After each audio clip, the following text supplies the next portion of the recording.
Did you ever see the movie The Matrix? Did it transform your life? Probably not. But this lesson just might, or probably not. But even if it doesn't, at least you'll learn some useful stuff that can help you pass an exam, which is good enough.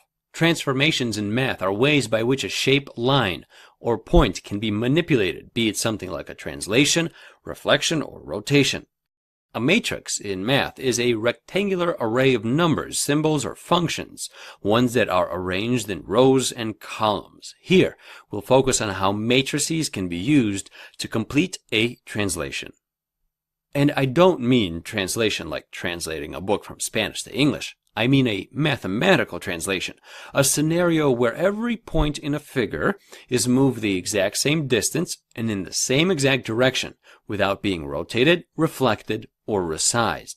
Let me give you one quick example of this in a graphical manner. In front of you, you see a triangle labeled as ABC. If we were to slide this triangle 6 units to the right, we translate it into triangle A prime, B prime, C prime.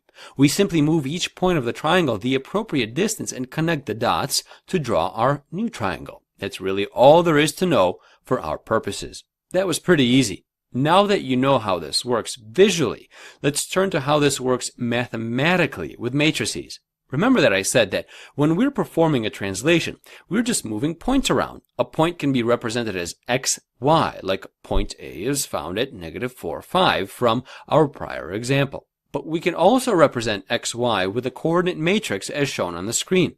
We can similarly substitute in -4, 5 into this matrix.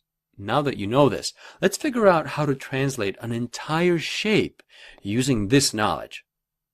From our prior example, we can see graphically that point A lies at -4, 5. Point B lies at -1, 1, and point C lies at -4, -1. We can create a matrix out of this by plugging in each ordered pair into each column of a